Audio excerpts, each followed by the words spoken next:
똥물에서 수영하고 한여름에 에어컨도 없는 역사상 최고 수준의 친환경 올림픽에 여러분을 초대합니다. 안녕하세요, 리키PD입니다. 한 달도 채 남지 않은 2024 파리올림픽.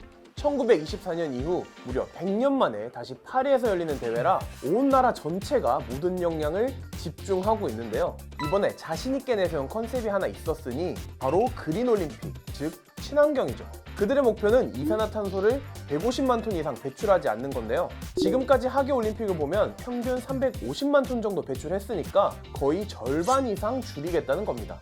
그래서 프랑스 왕정시대의 상징인 베르사유궁에서 승마 경기가 열리고 에펠탑 앞 샹드마르스 광장은 비치발리볼 경기장으로 쓰입니다. 이번 올림픽을 위해 짓는 경기장은 생드니에 위치한 수영센터 딱 한 곳뿐. 경기장의 95% 정도가 기존에 있던 시설 또는 임시시설을 사용하여 진행되죠.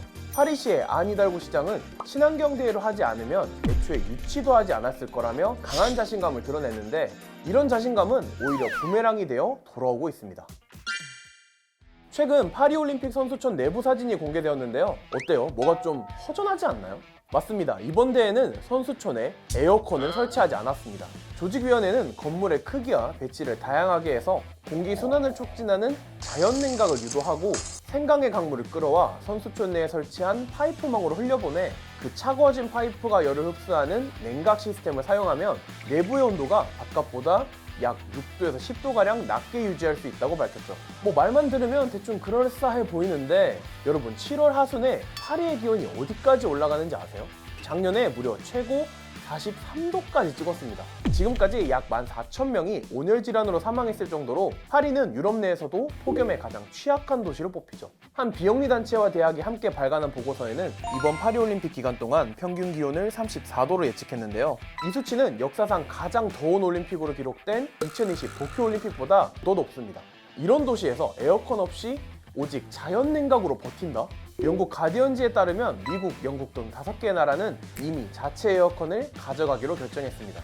친환경 올림픽이라는 구실을 맞추기 위해 무리했던 흔적들은 선수촌뿐만 아니라 경기장 시설에도 드러났는데요. 이번 파리올림픽에서 철인 3종 수영과 오픈워터는 새로운 경기장이 아닌 센강에서 펼쳐집니다. 원래 센강은 파리의 산업화와 인구 증가로 인해 각종 오수와 산업 폐수가 흘러들어 물고기 한 마리 살지 못할 정도로 수질 오염이 심각했는데요. 올림픽 개최 확정 이후 무려 2조 원에 가까운 예산을 투입해 수질 정화 작업을 진행합니다. 이달고 파리시장은 파리 부시장들이 생강에 입수하는 영상을 SNS에 게시하며 올림픽 덕분에 2025년부터 생강에서 모두 수영을 할 수 있게 될 것이라며 글을 남겼는데, 올해 초 수질 모니터링 단체인 서프라이더 재단은 대회가 열리는 생강의 14구간의 시료를 채취해 각종 세균의 농도를 분석했고 14개 중 13개의 시료에서 유엔이 정한 수영 적합 기준치를 훌쩍 넘어서는 세균이 검출됐다고 발표했죠. 수질 논란이 끊이질 않자 마크롱이 직접 생강에서 수영을 하겠다고 밝혔는데요. 그러자 SNS상에서 마크롱이 수영을 하는 날 생강의 볼일을 보겠다는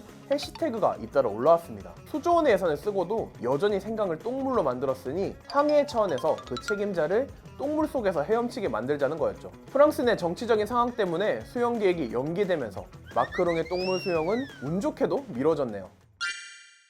경기장 밖에서도 도시 구석구석을 오직 자전거 하나로 다닐 수 있게 총 길이 415km에 달하는 자전거 도로를 새로 깔았고요. 대중교통 활성화를 위해 지하철의 운행 코스와 횟수를 늘렸습니다. 그런데 이런 준비들이 오히려 이산화탄소를 더 많이 배출한다는 거죠. 그래서 말만 친환경을 외치는 이른바 그린워싱이 아니냐는 비난이 하나둘 제기되고 있습니다.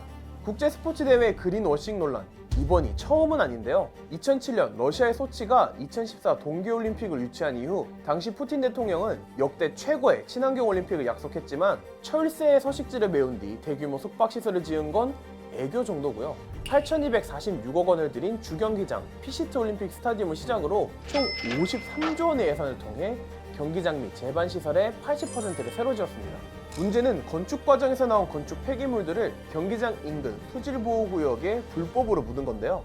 AP통신의 보도에 따르면 매립 현장에는 1급 발암물질인 석면을 포함해 폐타이어, 헬멧 등이 그대로 있었다고 밝혔죠.